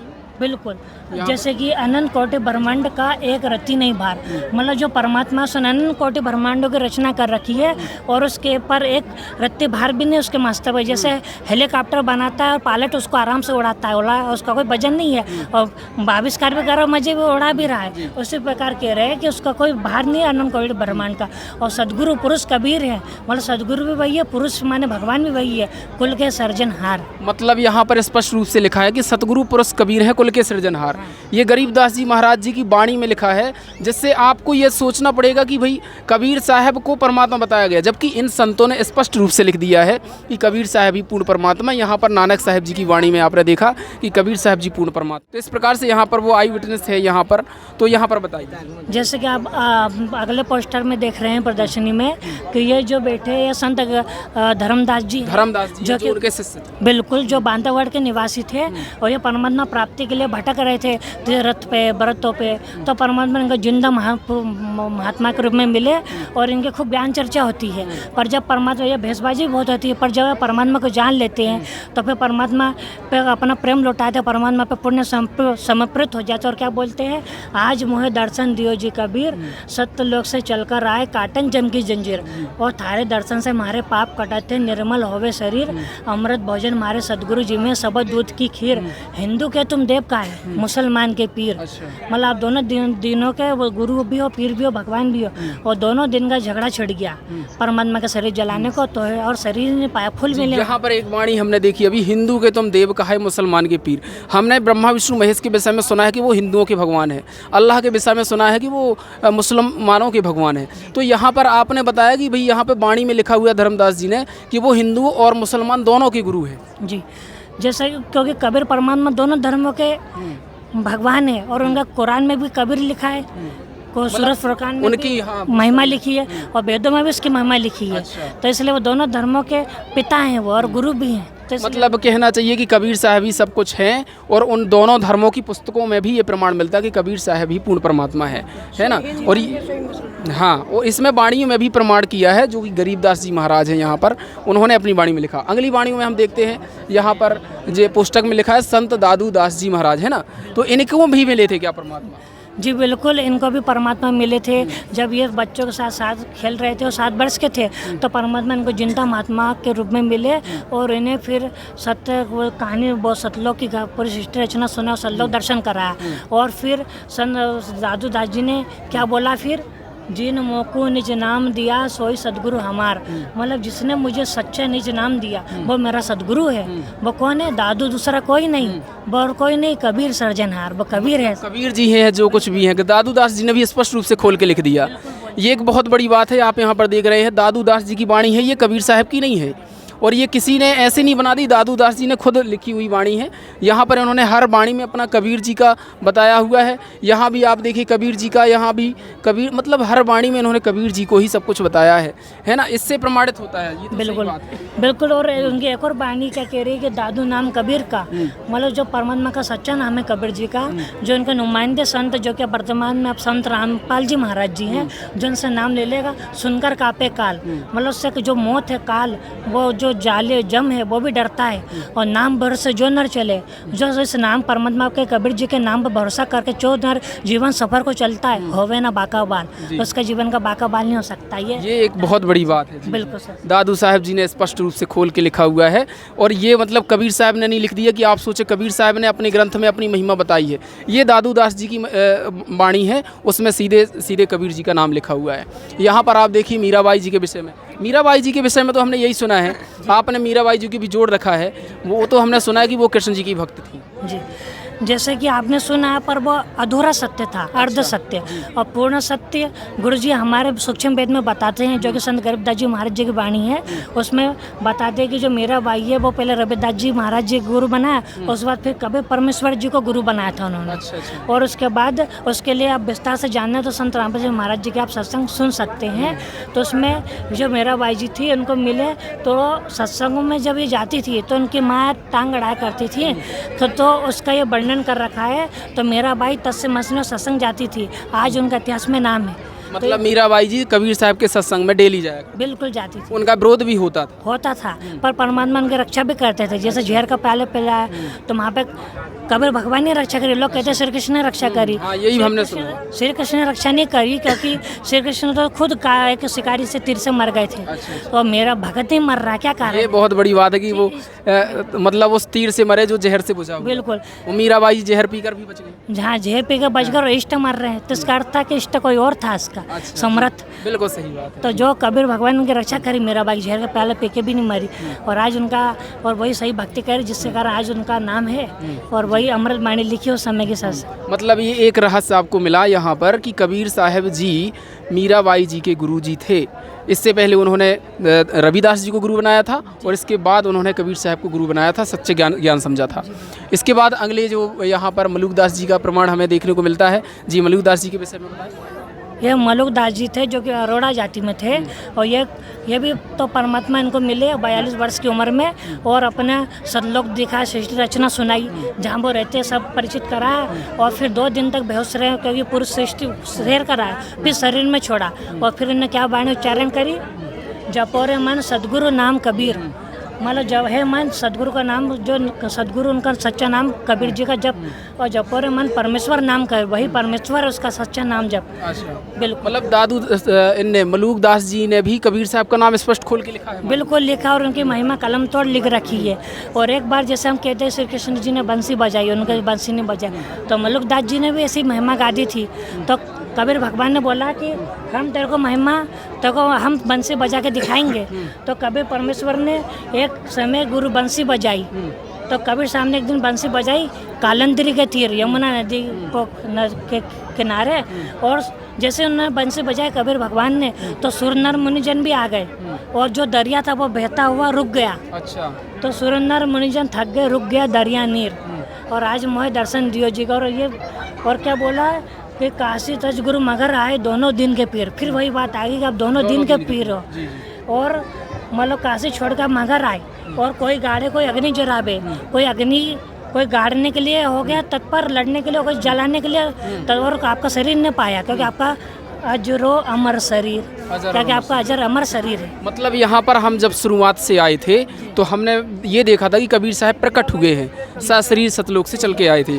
ये वाणी यहाँ पर ये बता रही है कि ढूंढा ना पाया शरीर, मतलब उनका शरीर नहीं मिला, बाद में शरीर नहीं मिला, उसकी जगह सुगंधित फूल मिले, और परमात्मा तो शरीर के साथ संलग्न जा रहे थे। अच्छा, जैसे आए थे वैसे ही गए। बिल्कुल, है ना, उनका अमर शरीर है। जबकि हमने शिव जी और ब्रह्मा विष्णु महेश जो अवतार लेते हैं कृष्ण जी के रूप में और राम जी के रूप में, तो उनने अपनी समाधि ली और उन्हें शरीर त्यागा। आपके पास इतिहास भी है, लेकिन कबीर जी की ये जो वाणी आपने बताई, ये वास्तव में एक प्रमाणित है। बिल्कुल प्रमाणित, और सूक्ष्म वेद में इसका प्रमाण है। अच्छा, और ये मलुकदास जी ने लिखा लिखा हुआ है। बिल्कुल। तो ये दोस्तों ये बहुत बड़ी बात है कि कबीर साहब जिस प्रकार से आए थे, प्रकट हुए थे कमल के फूल पर, उसी प्रकार से ये वाणी लास्ट में ये बता दी है कि कबीर साहब मगहर में अपने शरीर सतलोक चले गए थे वापस, उनका शरीर नहीं मिला था। इससे ये प्रमाणित होता है वास्तव में कबीर साहब जी पूर्ण परमात्मा थे, और ये पूरे जो इन्होंने सच्चाई बताई है ये पूरी प्रमाणों के सहित बताई है। इस प्रकार से अब आप यहाँ पर आगे बढ़ते, यहाँ पर एक पोस्टर लगा हुआ है, ये क्या दर्शाता है? क्योंकि आपने अभी बताया कि कबीर साहब कबीर ग्रंथ से कि वो कबीर परमात्मा है, तो यहाँ पर वेदों का कोई प्रमाण दिखा रहे हैं क्या? बिल्कुल। जैसा कि कोई कहे कि हम कबीर सामने लिख दी होगी तो खुद के भगवान है, तो कल तो उनने पर हम बता रहे कि वेदों में भी इसका प्रमाण है। कोई यूँ सोचे कि उनके हाथ से उन्हें लिख दिया होगा खुद को, पर वास्तविकता ये नहीं, उन्होंने लिखा, वो खुद भी थे और वेदों भी इसका समर्थन करते हैं। जैसे कि आप देख सकते हैं ऋग्वेद मंडल 9 मनुसूक्त 94 श्लोक 3 में लिखा कि पूर्ण परमात्मा कवियों की भूमिका करता है, वो कबीर देव अर्थात कबीर परमेश्वर है। अर्थात मतलब जो परमात्मा जब आता है तो कवियों के आचरण वो कबीर भगवान ने करा वो आचरण, और उनको वेदों में कबीर देव बोलते हैं, और वही अपभ्रंश मतलब यूँ में कबीर परमेश्वर कहलाता है। यहाँ पर ये जो लिखा है बिल्कुल, और ये इसकी रियल फोटो है, वो वेदों की वो चिपका रखी है यहाँ पर ऋग्वेद मंडल। बिल्कुल। यहाँ पर ये यत कबीर लिखा है। हाँ, मतलब ये प्रमाणित करता कि कबीर साहब के विषय में ये संकेत किया गया है। और आगे कोई जो प्रमाण है इसमें स्पष्ट रूप से लिखा है क्या? जी बिल्कुल, आगे भी वो प्रमाण मिलते जाएंगे, ढेर प्रमाण मिलेंगे आपको, क्योंकि कबीर परमात्मा कोई बनाया हुआ नहीं है लोग, ये वास्तव में भगवान है, इसके लिए सभी गुणगान कर रहे हैं। अब जैसे कि अर्थवेद कांड 4 अनुवाद 1 मंत्र 7 में लिखा है कि उस परमेश्वर का नाम कबीर देव अर्थात कबीर परमेश्वर है, जिसने सर्व रचना की है। और ये संस्कृत भी लिखी है, ये जो अर्थ वर्णम पितरम देवबंधुम, मतलब उसकी हिंदी भी लिखी है, आप देख सकते हो। यहाँ पर स्पष्ट रूप से ये कबीर देवो का श्लोक है, बिल्कुल कबीर देवो सीधी लिखा है इसमें। कबीर देवो जिसका अर्थ होता है कबीर परमेश्वर जी। एक बहुत बड़ी बात है, ये जो अथर्ववेद है उसमें स्पष्ट रूप से देखिए कबीर देव लिखा हुआ है, जो यहाँ पर प्रमाण के रूप में संत रामपाल जी महाराज जी के शिष्यों द्वारा यहाँ पर प्रमाण दिया जा रहा है, जो संत रामपाल जी महाराज ने बताया है। अब इस प्रकार से वेदों में प्रमाणित मतलब मिल रहा है कि कबीर साहब ही पूर्ण परमात्मा है। वेदों में प्रमाण है कबीर साहब भगवान है, और आगे हम आपको ले चलते हैं प्रमाण। तो अब यहाँ पर हम आते हैं और यहाँ पर देखते हैं कबीर, ये तो हमने वेदों से सच्चाई जानी। अब जैसा कि आप जानते हैं कि यहाँ पर हमने वाणियाँ पढ़ी हैं कि वो हिंदू और मुसलमान दोनों के पीर थे, तो यहाँ पर मुसलमानों के विषय में भी कुछ बातें लिखी हुई हैं। तो यहाँ पर बताइए क्या जो मुसलमानों का ग्रंथ है कुरान शरीफ, उसमें भी प्रमाण है क्या? जी बिल्कुल, ये क्योंकि हमने कहा कि सभी धर्मों के पिता हैं और सभी जो जितने भी हिंदू धर्म पर सभी आत्मा के जनक यही हैं। तो अब जैसे कि आप देख सकते हैं सूरत फुरकान 25 आयत नंबर 52 में लिखा है कि फला तुतिल काफिरन व जाहिदुहुम विही जिहादन कबीरा, अर्थात तुम जो कुरान शरीफ ये ज्ञान दाता है वो हजरत मोहम्मद को कह रहा है कि तुम काफिरों का कहना मानना, क्योंकि वे कबीर को अल्लाह नहीं मानते। इस कुरान शरीफ के दलीलों की सहायता से उस कबीर के लिए संघर्ष करना, मतलब लड़ाई मत करना, मतलब वो तुम्हारी बात ना माने तुम उनकी बात ना मानना, ये जिहाद का अर्थ गुरुजी ने बताया। मतलब यही जानना कि कबीर ही अल्लाह है। बिल्कुल, मतलब किसी और की बात ना मानना और मेरे द्वारा दिए गए निर्देश पे अटल रहना। जी जी, बहुत बड़ी बात है। ये कुरान शरीफ में लिखा हुआ है कि वाजहिदम भी जिहादन कबीरन, मतलब कबीर जी के विषय में लिखा है कुरान शरीफ में। यहाँ पर ये भी जो है कुरान शरीफ से प्रमाण मिलता है। ये कहाँ का प्रमाण है? ये जो आप देख रहे हैं ये भी कुरान शरीफ है, इसकी आयत 25 आयत नंबर 59 है, और जो हमने देखी थी पहली वाली वो थी 25 आयत नंबर 52 और ये 59। अच्छा। अब इसमें ये लिखा है अल्लज़ी खलक़ कसमावाती वल अर्ज़ वमा बैनहुमा फी सित्तति यमीन सुमस्तवा अल-अर्शी अर्रहमानु फस्अल बिही खबीरा। तो वही कबीरा है, उसे खबीरा कहते हैं, मतलब और भाषा का नाम भाषा का नाम वही है कबीरा खबीरा। तो इसका अर्थ ये है कि जैसे सामने हजरत मोहम्मद को कुरान शरीफ बोलने वाला प्रभु कह रहा है कि वो कबीर अल्लाह वही है जिसने ज़मीन और आसमान के बीच में जो कुछ भी विद्यमान है सब सृष्टि रचना करी 6 दिन में, और 7वें दिन अपने सतलोक सिंहासन पर जाकर विराजमान हो गया। तो मुस्लिम धर्म में तो विराजमान नहीं मानेगा, क्योंकि वो तो निराकार बोलते ना, वो न माने पर जब वो कुरान को मानता है तो कुरान कह रही है कि विराजमान हो गया, तो साकार ही विराजमान हो सकता है, निराकार नहीं। इसका अर्थ है कि परमात्मा साकार, उसका नाम कबीर है। जी, ये कुरान शरीफ में प्रमाण मिला है, ये बहुत बड़ी बात है। और यहाँ पर आगे बढ़ते हुए हम देखते हैं, यहाँ पर थोड़ा सा वीडियो लंबा ना हो इस हिसाब से हम जल्दी ले लेते हैं। यहाँ पर आप देखते गुरु नानक देव जी महाराज हैं, जो सिखों के गुरु हैं, इनके विषय में बताइए क्या और कुछ लिखा है, इससे पहले हम थोड़ा बहुत जान चुके हैं। जी बिल्कुल। जैसे इसे ये है गुरु ग्रंथ साहिब और इसका प्रश्न नंबर 731 है, जिसमें सोई मेला एक घरू साथ है, जिसमें लिखा है अंधुला नीच जाति परदेसी खिनो आवे तिल जावे ताकि संगति नानो को रहंदा क्यों कर मोड़ा पावे। मतलब कह रहे मेरा परदेसी है, वो नीच जाति, मतलब सामने नीच जात बोलते थे, बाकी वो जुला थे कोई परदेसी है, पल में यहाँ है और पल में वहाँ है, और मैं उसकी संगति में रहता हूँ, मैं उससे कैसे दूर हो सकता हूँ। मतलब वो नीच मतलब छोटी जाति का मानते थे जो जगत के हिसाब से, लोगों के हिसाब से, क्योंकि वो जुलाहा कास्ट में आए। बिल्कुल। और वो कह रहे कि वो नीच जात परदेसी है मेरा, हाँ, और वो परमात्मा है। बिल्कुल, पल में वो वहाँ होता है, पल में यहाँ होता है, और मैं उससे दूर नहीं रह सकता, मतलब उसकी संगति। जी, ये बहुत बड़ी बात है, गुरु नानक देव जी ने बताया है स्पष्ट रूप से। और यहाँ पर आप देख रहे हैं गुरु नानक देव जी के ही विषय में और क्या है। अब गुरु नानक देव जी ने स्पष्ट कर दिया वो कौन है। हाँ। तो ये लिखा श्री गुरु ग्रंथ साहिब प्रश्न नंबर 721 रांग तिलंग महिला एक घरु एक वाणी एक में क्या यक अरज गुप्तम पेशी दो दर गोस कुन करतार हक्का कबीर करीम तुबे ए परवरदिगार। तो साफ कर दिया नानक जी ने कि मेरा जो परवरदिगार है वह हक्का कबीर है, वह समर्थ, वही दयालु है, वही निर्विकार परमेश्वर है। इसमें तो मतलब स्पष्ट रूप से नाम लिख दिया, नाम भी लिख दिया और स्पष्ट कर दिया कि वो वहाँ भी हमने पढ़ा था वो कबीर जी का नाम लिखा था, बिल्कुल, और और यहाँ भी सीधे लिख प्रमाण दिया कि सहित। हक्का कबीर करीम तुम बिल्कुल बिल्कुल। मतलब ये बहुत बड़ी बात है। गुरु ग्रंथ साहिब में भी गुरु नानक देव ने सीधे सीधे लिखा है कि वो कबीर परमात्मा ही बेऐब है और दयालु है। तो आगे हम बढ़ते हुए देखते हैं, थोड़ा बहुत और बचा हुआ है, हम इसको लेते हैं। यहाँ पर क्या बता रहा है ये पोस्टर, इसमें लिखा है पूर्ण परमात्मा की जानकारी प्रमाण सहित। जी बिल्कुल। अब जैसे कि ये ऋग्वेद मंडल नंबर 2, कोई कहता है कि कोई उम्र नहीं बढ़ा सकता, बहुत सारे कहते हैं, पर वेद के ऋग्वेद कह रही है कि वो बढ़ा सकता हूँ, अभी तक आप इसके शरण में नहीं जो उम्र बढ़ा सकता है। तो वह संत रामपाल जी महाराज जी के माध्यम से आप आओगे तब आपको सारे लाभ मिलेंगे, जैसे अन्य को मिल रहा है। जैसे इसमें लिखा है ऋग्वेद मंडल नंबर 10 सूक्त 161 मंत्र 2, 5 सूक्त 162 मंत्र 5, सूक्त 163 मंत्र 3 में लिखा है कि पूर्ण परमात्मा आयु बढ़ा सकता है और कोई भी किसी रोग को नष्ट कर सकता है। मतलब लोग यदि ये कहें कि भाई चलो हमने मान लिया कबीर जी परमात्मा है, तो ये वो सोचे कि उन्हें भाई जान लेने अवश्य ज्ञान हो जाएगा। यदि उनकी शारीरिक रक्षा की बात करें तो क्या कबीर साहब की शरण में आने के बाद उनकी रक्षा भी होगी? बिल्कुल होगी, क्योंकि जब लिखा वेदों में उसका नाम कबीर देव है और वह सब कर सकता है। जब ऋग्वेद में ये सब उसकी महिमा के गुणगान कर रहे हैं, और जब आप परम संत रामपाल जी महाराज जी के माध्यम से नाम दीक्षा लोगे तो आपके रोग भी कटेंगे, अकाल मृत्यु से रक्षा भी होगी, और आप अगर समय सीमा उम्र भी अगर आपकी चली गई है तो आपको उम्र भी बढ़ा सकते हैं। मतलब वैसे लाभ भी मिलेंगे जो पहले मीराबाई ध्रुव प्रहलाद। बिल्कुल मिलेगा, वो ताज़ा ताज़ा आपको देंगे। और आप ये एक बहुत बड़ी बात है कि कलयुग में इस प्रकार से ये दावा कर रहे हैं कि संत रामपाल जी महाराज जी की शरण में आने के बाद आपको वो सारे लाभ मिलेंगे जिस प्रकार से इतिहास के पन्नों में आपको मिलते थे। मतलब ध्रुव प्रहलाद, मीराबाई जी और भी भक्त साधक थे जिन्हें इस प्रकार से लाभ मिले थे, परमात्मा आके उनकी रक्षा करते थे। इस प्रकार से आज के समय में भी इन्होंने बताया है कि संत रामपाल जी महाराज जी की शरण में आने के बाद भी आपकी रक्षा उसी प्रकार से करेंगे। जी, और क्या है इसमें?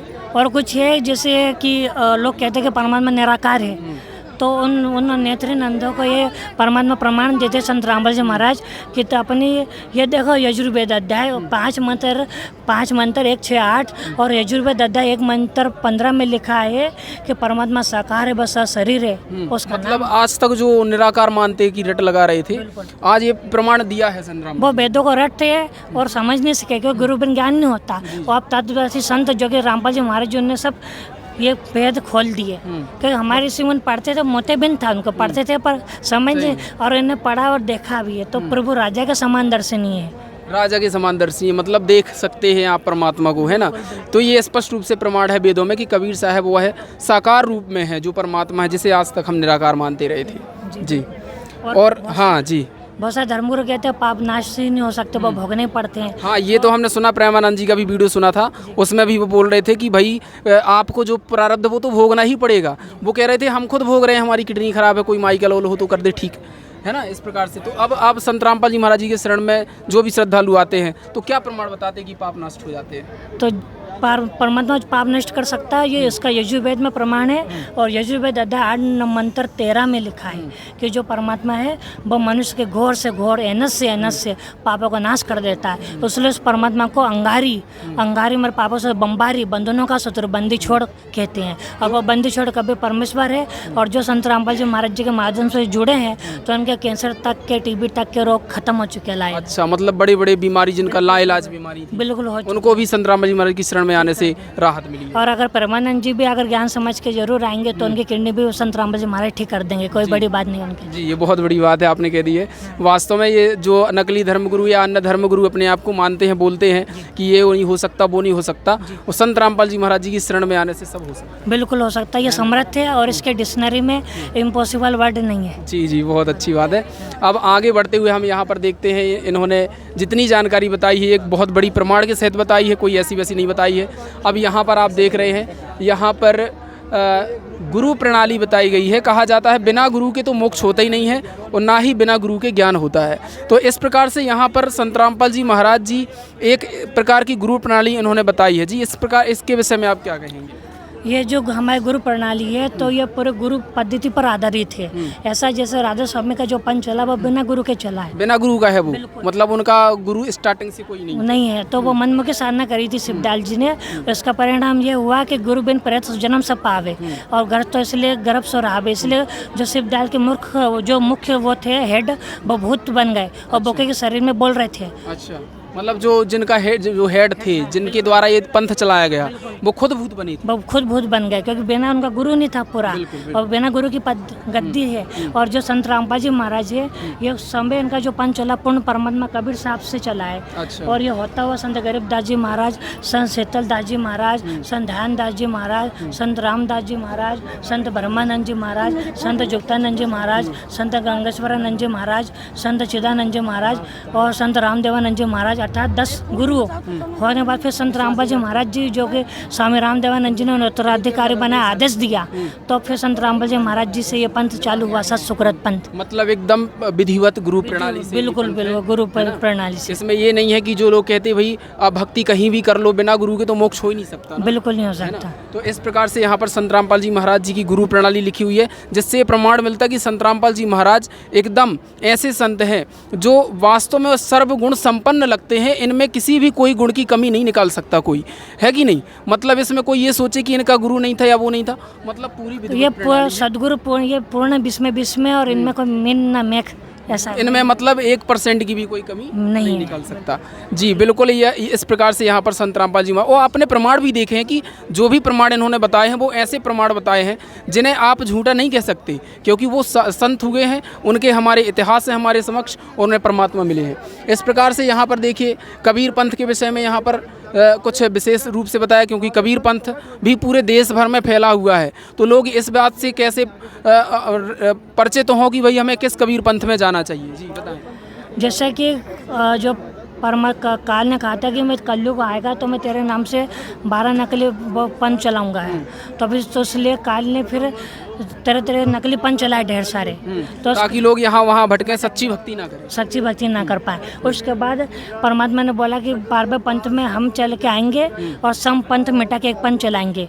और 13वां पंथ 12वें पंथ जो फिर 13वां पंथ जो होगा वो सत सुकृत मतलब असली पंथ होगा। ये संत गरीबदास जी महाराज से निकला हुआ है और ये यथार्थ कबीर पंथ चल रहा है अब। तो ये पहले से वाणी लिख गई थी? हाँ, पहले से ही वाणी लिख गई थी 600 साल पहले धर्मदास जी। वो घटती आई बिल्कुल एज इट इज, कोई घटती है क्यों? परमात्मा भविष्य, भूत, भविष्य, वर्तमान सब पता है हमको, क्या होने वाला क्या नहीं और मैं क्या करूँगा, तो उन्होंने सब लिख दिया। मतलब यहाँ पर इन्होंने बताया कि जो पहले से वाणी लिखी हुई थी गरीबदास जी के ग्रंथ में और कबीर जी के ग्रंथ में, वो सारी घटनाएं आज तक एज इट इज बिल्कुल ऐसी हुई है। और 13वां पंथ में परमात्मा ये बिजली पीढ़ी चल रही भक्ति युग, और परमात्मा का ये जब भी तो ये पंथ प्रगति कर रहा है, अब सही समय आ चुका है। तो इसको आप पढ़ सकते हैं वीडियो के माध्यम से। इन्होंने बताया किस प्रकार से परमात्मा ने लीलाएं की और किस प्रकार से भविष्यवाणी की कि ऐसी ऐसी घटनाएं होंगी वो आज घटी हैं।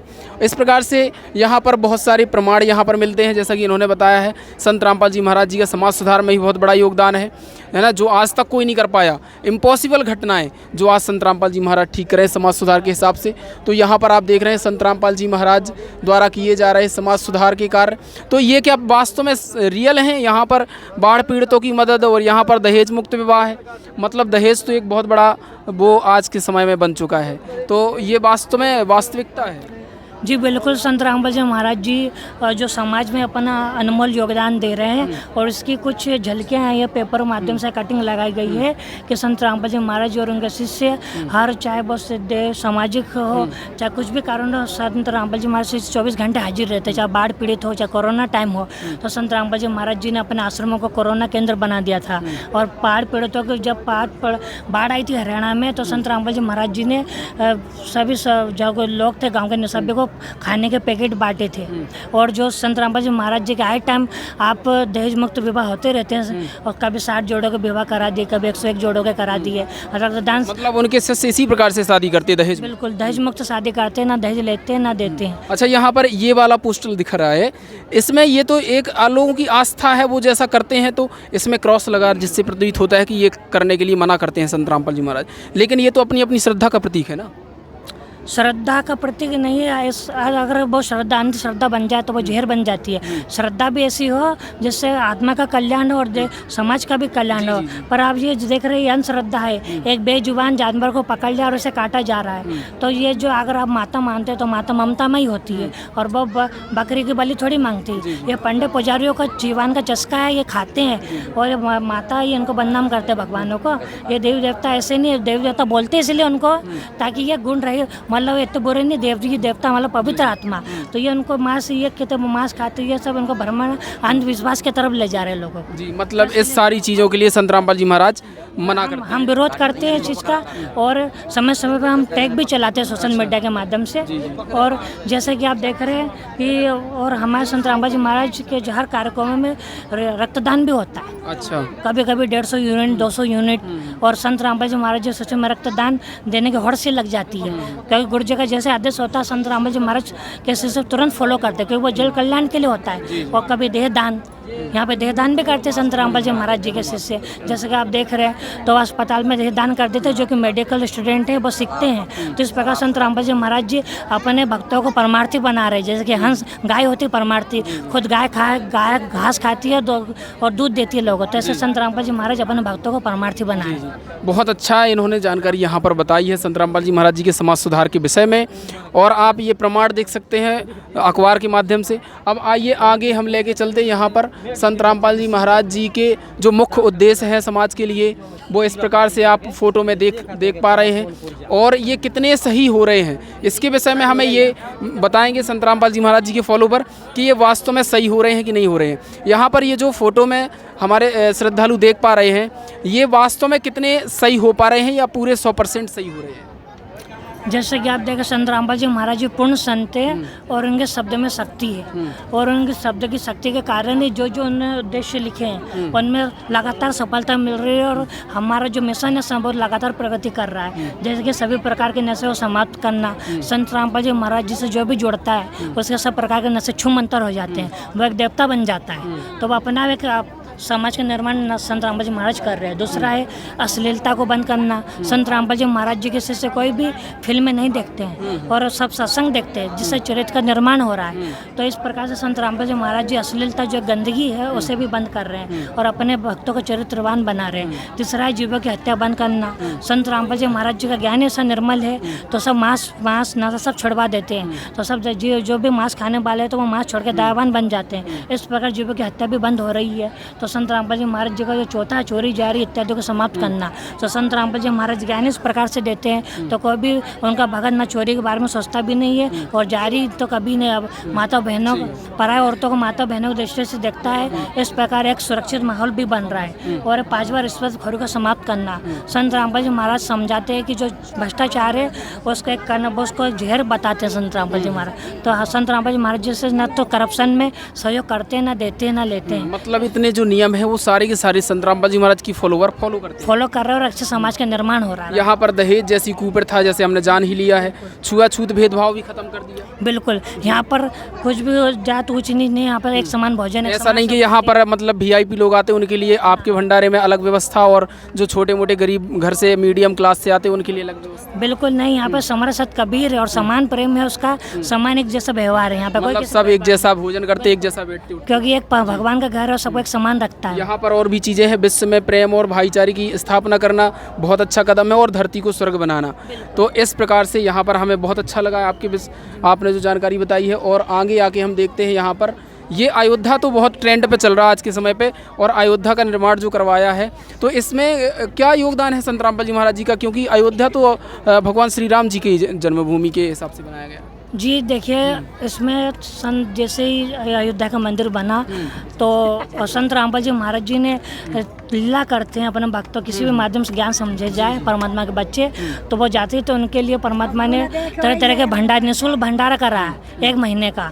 लोग कहते हैं कि संत रामपाल जी 1 महीने का अयोध्या में निःशुल्क भंडारा। बिल्कुल, और संत रामपाल जी महाराज को लोग कहते हैं ये हिंदू विरोधी है, तो वो अनजान है, वो सामाजिक हितैषी हैं। और जब भी उन्होंने बिना कोई करे अपने शिष्यों को भेज दिया 1 महीने के लिए, और क्या जाओ सेवा करो, और सभी लोगों को अपना समझा उन्होंने, और लगातार 1 महीना भंडारे, देसी घी, लड्डू, जलेबी, 36 तरह के पकवान दिए। मतलब जो दर्शक यहाँ पर आ रहे थे अयोध्या में दर्शन करने के लिए, उनके खाने पीने की व्यवस्था, उनके खाने पीने की व्यवस्था करी, और बस सभी ने खूब महिमा गाई। चाहे मतलब जो भी खाता, क्योंकि सल्लों का भोजन था परमात्मा, तो सभी ने खूब संत रामपाल जी महाराज जी जयकार कर, BJP RSS के कार्यकर्ताओं ने, बजरंग दल के कार्यकर्ताओं ने जयकार करी। जबकि हमने ये देखा कि संत रामपाल जी महाराज जी के राम के विषय में जो कुछ लोग मानने वाले हैं वो कई प्रकार से विवाद भी करते हैं संत रामपाल जी महाराज जी के विषय में, लेकिन यहाँ पर हमें नजर आ रहा है संत रामपाल जी महाराज तो लगातार उनको और भंडारा दिला रहे हैं, आप बता रहे हैं। बिल्कुल, क्योंकि संत रामपाल जी महाराज किसी जाति मतलब किसी धर्म के विरोधी नहीं है, वो आडंबर और पाखंडवाद के विरोधी हैं और इंसानियत के सच्चे हितैषी हैं, और उन्हें यह सिद्ध कर दिया। तो जितने भी थे सभी ने संत रामपाल जी महाराज जय जयकार करे और उनके अमृत भोजन को चखा, और तारीफ थकते नहीं रुक रहे थे तारीफ। तो ये एक बहुत अच्छी जानकारी यहाँ उन्होंने बताई है यहाँ पर कि अयोध्या जैसे स्थल पर जहाँ पर लोग हज़ारों की संख्या में दर्शन करने के लिए आते थे, क्योंकि नया मंदिर था, नया माहौल था, तो वहाँ पर जो लोगों को असुविधा हो रही थी, वहाँ पर संत रामपाल जी महाराज जी ने पूरे 30 दिन का भंडारा उनको करवाया था। अच्छा, कोई पैसा लगा था? निःशुल्क। बिल्कुल। वो भी हैरत हो रहे थे कि हम कहीं भी जाते हैं तो कितनी भी टाइम खाएं, कितना भी। बिल्कुल, रात में 1 बजे भी गर्म खाना मिलता था उनको। अब बताओ, ये बहुत बड़ी बात है, बिल्कुल मतलब खुला भंडारा, ओपन। तो इस प्रकार से संत रामपाल जी महाराज जी ने अयोध्या के राम भक्तों को भोजन कराया, जिससे प्रतीत होता है कि ये किसी के विरोधी नहीं है, ये पाखंडवाद के विरोधी है, ये मतलब सबको प्रेम से रखने वाले हैं, सबको प्रेम से समझाने वाले हैं। इस प्रकार से आगे हम देखते हैं, आगे संत रामपाल जी महाराज जी के विषय में ही लगता है कुछ फ़ोटोज़ हैं यहाँ पर, हम देखते हैं ये क्या दर्शाता है। और इसमें बताइए जी, ये क्या बता रहा है, ये जो पूरा माहौल है? ये जो लिखी है हरियाणा का जो ये मैप है, ये पूरा हरियाणा का है। अच्छा। और इसमें लिखा है कि उत्तर दक्षिण पूर्व पश्चिम फिरता दाने दाने नु सर्व कला सदगुरु साहिब की हरिया है हरियाणे नु। ये हरियाणे नु, ये आपने जो बाणी बोली, ये कहाँ लिखी है? ये जो सूक्ष्म वेद में लिखी और हमारे सामने भी गरीबदास जी महाराज जो है, गरीबदास ग्रंथ बोलते हैं जिसको सूक्ष्म वेद बोलते हैं, उसमें बाणी लिखी हुई है। और उसका ये कहना चाह रही है कि है भोले प्राणी कहाँ भटक रहा है, संत रामपाल जी महाराज भी उसी सदगुरु परमेश्वर की कला है, दूसरा रूप है। इनसे सर्व लाभ प्राप्त करो, सर्व कष्ट दूर करवाओ, और इनके शरण में विश्व के सभी मानव समाज से ये प्रार्थना है कि अविलंब सतलोक आश्रम में धनाना धाम में आए और अपना कल्याण करवाएं। हरियाणा में है ना।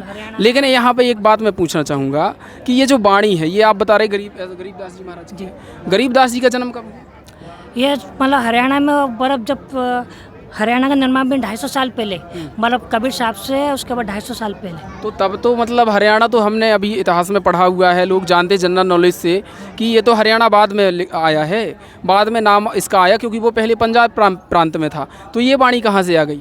संत गरीबदास जी महाराज जी थे, उनको परमात्मा ने देव दृष्टि दे रखी थी, तो उन्होंने पता था कि हरियाणा क्षेत्र बनेगा, तो मतलब पहले ही से होने भविष्य पहले ही पता था। और उनको मालूम है कि पंजाब के 2 टुकड़े और उसमें हरियाणा बनेगा, तो उन्होंने पहले लिख दिया कि हरियाणा, कि हाँ मैं गवाह के परमात्मा हरियाणा में आया है। मतलब ये पहले से भविष्यवाणी कर दी, वो वास्तव में वो सच्ची हुई। बाद में हरियाणा प्रांत बना और वहाँ पर ये संत रामपाल जी महाराज आए। बिल्कुल आए। जी। ये बहुत बड़ी प्रमाणित बात इन्होंने बताई है। चलिए आगे बढ़ते हुए हम यहाँ पर और भी लास्ट मतलब वीडियो के समापन की ओर ही जा रहे हैं। और यहाँ पर गुरु बिन माला फेरते कबीर जी की वाणी है, गुरु बिन दैते दान, गुरु बिन दोनों निष्फल है, पूछो वेद पुराण। इस प्रकार से यहाँ पर ये वाणी क्या कहना चाहती है? जैसे कि बहुत सारे जो लोग हैं वो घर पे माला फेरने लगते मनमाने। हाँ, ये हमने भी देखे हैं, हमारे संपर्क में हैं। वो ये कहते हैं कि गुरु की क्या, आज के समय में गुरु सब बेकार हैं, सीधा भगवान का भजन करो। ऐसा नहीं है, क्योंकि कैदी खुद से कभी नहीं छोड़ सकता, उसको वकील की आवश्यकता होती है और वकील छुड़वाता है। और कैदी के मैं खुद छुड़ जाऊंगा तो उसको छोड़ने नहीं, वकील एक मान्य होता है और जब उसका केस लड़ता है उसको बाजियत निर्दोष है तो गुरु वही काम करता है। जब आप सच्चे गुरु के शरण में आ जाते हो तो फिर आपको मोक्ष भी देता है और आपका दान भी फलता है। मतलब गुरु के बिना कुछ नहीं हो सकता। गुरु हाँ व्यर्थ हो जाता है, और जब गुरु के आप करते हो तो फिर आपकी भक्ति भी सफल होती है, आपके दान भी और आपके मंत्र भी सफल होते हैं। तो और मतलब गुरु बनाना बहुत ज़रूरी है। हमने इतिहास में भी देखा कि कृष्ण जी ने भी गुरु को बनाया था। जी तो बिल्कुल। क्या कबीर जी ने भी गुरु बनाए थे? जी कबीर जी ने भी इसलिए बना था, कोई यूँ नहीं कहते कि यार देखो कबीर जी ने भी अपना भक्ति करी थी, कहाँ गुरु बना हम। तो कबीर साहब ने काल का दाव ना लग जाए, काल से नकली भी ऐसे करने लग जाएंगे। तो कबीर साहब ने अपना गुरु बनाया, राम लीला करी। वास्तव में रामानंद जी गुरु कबीर साहब भी थे, बाकी उन्होंने लीला करी कि आप मेरे गुरु बन जाओ, ताकि समाज में लगे कि हाँ कबीर जी ने कौन सा इसलिए बनाना पड़ा। तो कबीर जी के गुरु रामानंद जी बिल्कुल थे। बाकी असल में कबीर साहब भी उनके गुरु थे, और क्योंकि कबीर साहब ने बोला कि हमने तो शिष्य बन के अपने गुरु को पार कर दिया और चेलों की तो गिनती नहीं है। हाँ। मतलब यहाँ पर इन्होंने बताया कि किस प्रकार से संत रामपाल जी महाराज जी ने मतलब एक गुरु का दर्जा दिया है कि गुरु के बिना कुछ नहीं हो सकता है ना। इस प्रकार से आगे बढ़ते हुए यहाँ पर देखते हैं सतगुरु के लक्षण जो है यहाँ पर क्या, क्योंकि आज के समय में लगभग हज़ारों की संख्या में, करोड़ों की संख्या में गुरु हैं, और मतलब इतनी सारी भीड़ में कैसे पहचान सकते भोले श्रद्धालु, क्योंकि उन्हें तो मीठी मीठी बातें कोई भी बता दे वो भक्ति भाव में बह के रोने तक लगते हैं। तो यहाँ पर कैसे, यहाँ पर बताया गया सतगुरु के लक्षण, इसमें क्या बताया गया है? जैसे कि अब बात निकली गुरु बिन माला फेरते गुरु बिन देते दान, गुरु बिन दोनों निष्फल है, पूछो वेद पुराण। पर गुरु बना भी ले तो किससे बनाए? पूरा गुरु होना तो मोक्ष होगा, अधूरा भी बना लिया तो भी आप रह जाओगे फिर। तो पूरे गुरु के लक्षण क्या है? तो संत गरीबदास जी महाराज जी ने वो काम भी सरल कर दिया। एक आम जनता की ऐसे निर्णय करो, कैसे कि सदगुरु के लक्षण कहूँ मधुरे वेण विनोद, 4 वेद शास्त्र के 18 बोध। कि वो प्रथम गुरु सच्चा गुरु वही होगा कि सब वेद शास्त्रों को ठीक से जानता होगा। अच्छा। और दूसरा है कि समय भी वो भक्ति करता होगा और अपने अन्याय से भी करवाता होगा, उसकी कथनी करने में कोई फर्क नहीं होता। तीसरा लक्षण है कि वो अपने सर्व अन्याय से समान व्यवहार करता होगा।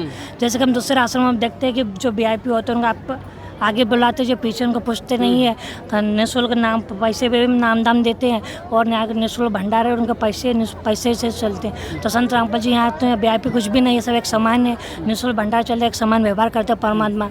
तो सदगुरु के लक्षण, और वो चौथा है कि वो सब शास्त्रों का जानकार होता है। कोई तो अपने कुरान का ही जानकार है, उसको वेदों का नहीं पता, कोई अपने वेदों का जानकार है तो बाइबल का नहीं पता, कोई बाइबल का जानकार है तो गुरु ग्रंथ साहिब का नहीं पता, गुरु ग्रंथ तो सब पटे हुए हैं। तो ये पूर्ण जानकार है, पूर्ण सदगुरु है। तो कुरान बाइबल गीता सब पता, सभी ग्रंथों से इन्होंने बता दिया। बिल्कुल शास्त्र प्रमाणित है और सब शास्त्रों के जानकार है। तो ये सदगुरु के लक्षण है, और जो कि आज संत रामपाल जी महाराज है वर्तमान में, और उन पर पूरे लक्षण उतरते हैं सदगुरु। मतलब भोले श्रद्धालु यदि ये सोचे कि हमें भाई कौन पता चले कि ये सही गुरु हैं, तो इसमें ये बताया गया है कि ये सदगुरु के लक्षण होते हैं जो इस प्रकार से व्यवहार करते हैं। यदि आपके इस प्रकार के गुरु हैं तो अच्छी बात है भाई, लेकिन हमें नहीं लगता इस प्रकार इतने सारे लक्षण जो एक ही व्यक्ति के अंदर हों।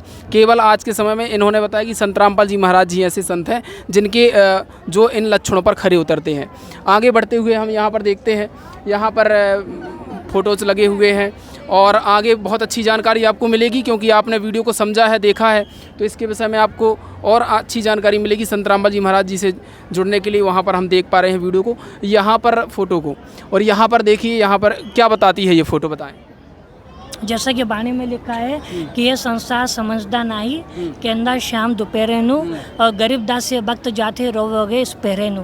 तो परमात्मा इस वाणी में चेतावनी दे रहे कि है मानव, कि आप जैसे कि हम देखते हैं कि कोई पैसे कमाने धुन में मारे फिरते हैं और एकदम से एक्सीडेंट हो जाता है और वही परिवार समाप्त हो जाते हैं। क्या कारण है? और आज वो पूर्ण सदगुरु के शरण में होते तो उनके एक्सीडेंट भी टल जाते, और धन तो परमात्मा देता है, मोक्ष भी देते हैं। कोई कहता हमको फुर्सत नहीं है, फुर्सत नहीं है। और फिर या तो टांग टूट जाती है, वो मर जाता है, फिर बाद में रोता है कि मैंने भक्ति क्यों नहीं करी, बाद में पछताता है वो। मतलब जब तक जीवन है, सुरक्षित है, तो समय रहते भक्ति कर लेनी बिल्कुल चाहिए। समय रहते ये हैं। प्रमाणित करती और जो है। गफलत में आपने करा, किसने देखा है, अरे देखी जाएगी, तो फिर आपको पछताएंगे, सब को हाथ नहीं लगेगा। इसलिए वो समझा रहे हैं कि समझो, अब जागो, जागने का समय है, मनुष्य जन्म, और जागो और पूर्ण सदगुरु की खोज करो, परमात्मा पहचानो, भक्ति करो और अपना ये तो बहुत अच्छी जानकारी यहाँ भी बताई गई है उन श्रद्धालुओं के लिए जो यह सोच के रहते हैं कि हम चलो आगे कर लेंगे या नहीं करेंगे, अपनी पैसों की होड़ में लगे रहते हैं। यहाँ पर बताया गया कि समय रहते भगवान की भक्ति कर लेनी चाहिए, जो संत रामपाल जी महाराज जी ने यहाँ पर बताई हुई है। चलिए आगे बढ़ते हैं। अब आप सोच रहे होंगे कि संत रामपाल जी महाराज जी का ये जो ज्ञान हमने समझा है, यदि आपको अच्छा लगा होगा तो आपके मन में ये ज़रूर प्रश्न उठते होंगे कि भाई हम किस प्रकार से संत रामपाल जी महाराज जी से जुड़ सकते हैं, क्या उसके जो है मार्ग है। तो यहाँ पर बताएं, ये फ़ोटो जो बता रही है ये किस संबंध में है? जो संत रामपाल जी महाराज जी है, उनका ज्ञान तेज़ी से फैल रहा है और जो उनके नाम दीक्षा सेंटर हैं जगह जगह स्थापित हो रहे हैं, देश से लेकर विदेश तक। तो संत रामपाल जी महाराज जी के विश्व भर में 550 से ज़्यादा नामदान सेंटर बन चुके हैं। अच्छा, विश्व भर में पूरा? विश्व भर में, जिसमें भारत में 519 है और बेल्जियम में 1 है, इटली में 1 है, नीदरलैंड में 1 है, हॉलैंड में 1 है, यूनाइटेड किंगडम में 1 है, यूएई अरब अमीरात उसमें 1 खुल चुका है, कतर में 1 खुल चुका है, इंडिया जो कि भारत है वहाँ पे 519 खुल चुके हैं। जो हमारे नेपाल पड़ोसी देश है वहाँ 30 नामदान सेंटर और एक बड़ा सतलोक आश्रम खुल चुका है। एक बांग्लादेश है वहाँ पे भी 1 नामदान सेंटर खुल चुका है और ऑस्ट्रेलिया है वहाँ पे भी 3 नामदान सेंटर खुल चुके हैं। तो संत रामपाल जी महाराज जी से कहीं भी जुड़कर जो विदेश में नाम दीक्षा लेकर अपना कल्याण करवा सकते हैं। जी, मतलब ये वो नामदान केंद्र है जहाँ पर आप सोचें कि संत रामपाल जी महाराज जी से हमें नाम दीक्षा लेनी है, कैसे प्राप्त हो, तो यहाँ पर आपके ही नज़दीक कहीं ना कहीं ये नामदान ज़रूर होते हैं जहाँ से आप इन उपदेश प्राप्त कर सकते हैं। यहाँ पर जहाँ जो विशाल भंडारी चल रहे हैं उनका फोटोज लगा हुआ है, क्या बताता है ये? जो भी संत रामपाल जी महाराज जी के दहेज मुक्त या फिर रक्तदान शिविर आयोजन, जो भी एक से बढ़कर एक सामाजिक कल्याणकारी कार्य होते हैं, तो वो जो भी इनका केंद्र होता है, ये सतलोक 11 संचालित संत रामपाल जी महाराज जी द्वारा संचालित 11 बड़े सतलोक आश्रम में ही होता है। जैसा कि सतलोक आश्रम खमानो जो कि पंजाब में है, सतलोक आश्रम शामली जो कि उत्तर प्रदेश में है, सतलोक आश्रम सोजत जो कि राजस्थान में है, सतलोक आश्रम धराना धाम जो कि हरियाणा में है, इस सतलोक आश्रम मुंडका जो दिल्ली में है, सतलोक आश्रम धनुषा नेपाल, सतलोक आश्रम इंदौर मध्य प्रदेश, सतलोक आश्रम धुरी पंजाब, सतलोक आश्रम कुरुक्षेत्र जो कि हरियाणा में पड़ता है, हरियाणा में, सतलोक आश्रम बैतूल जो कि मध्य प्रदेश में है और सतलोक आश्रम भिवानी जो कि हरियाणा में। इस प्रकार संत रामपाल जी महाराज जी के ये महान कल्याणकारी कार्य इन आश्रमों में ही संचालित होते हैं। सभी जगह भंडारा किया जाता है? बिल्कुल, सभी जगह भंडारा हो रहा है, दहेज मुक्त विवाह हो रहा है, रक्तदान शिविर हो रहे हैं और सभी जो जनता है वहाँ की सब कल्याण को प्राप्त हो रही है इस भंडारे में आकर। और ये जन कल्याण का कार्य शुरू हो रहा है, इससे धरती जो स्वर्ग बनाने का सपना है वो साकार हो रहा है। जी, तो यहाँ पर इतनी सारी इन्होंने जानकारी बताई हमारे वीडियो में। जी, आपका वीडियो में जोड़ने के लिए बहुत बहुत धन्यवाद। जी सर साहब जी। जी, और यहाँ पर आपने ये जो वीडियो देखा है, इस प्रकार से आप संत रामपाल जी महाराज जी से जुड़ भी सकते हैं, उनको फॉलो कर सकते हैं, उनके ज्ञान को समझ सकते हैं। यदि उनका कोई एक बात और हमें बता दीजिए कि कोई यदि उनका जो ज्ञान समझना चाहे तो उसके लिए क्या साधन है? जो भी उनका ज्ञान समझना चाहते हैं तो पहले साधना चैनल आता है, उस पर 7:30 बजे सत्संग आता है, वो सत्संग सुने, उसमें पीली पट्टी चलती है, तो आश्रम के नंबर आते हैं, उन पर फिर SMS करो आप उसमें दिखाते हैं ज्ञान गंगा जी ने करा, जो भी ऑर्डर को निःशुल्क पहुँचेगी, कोई चार्ज नहीं। और उसके बाद पुस्तक पढ़ने के बाद फिर आप पहले जो नंबर चलते हैं आश्रमों को, उन पर या तो किताब के पीछे नंबर लिखे रहते हैं, उस पर कॉलिंग करो तो वो आपको जहाँ भी आपके नज़दीक नामदान सेंटर होगा आपके ज़िले के, तो वो आपको पता दे जाकर आप वहाँ आप नाम दीक्षा ले सकते हो, अपना कल्याण करवा सकते हैं अपने परिवार का। जी, बहुत बहुत धन्यवाद। जी सर साहब जी, तो वीडियो में इतना ही। अब अगला वीडियो हम जरूर लेके आएंगे। धन्यवाद।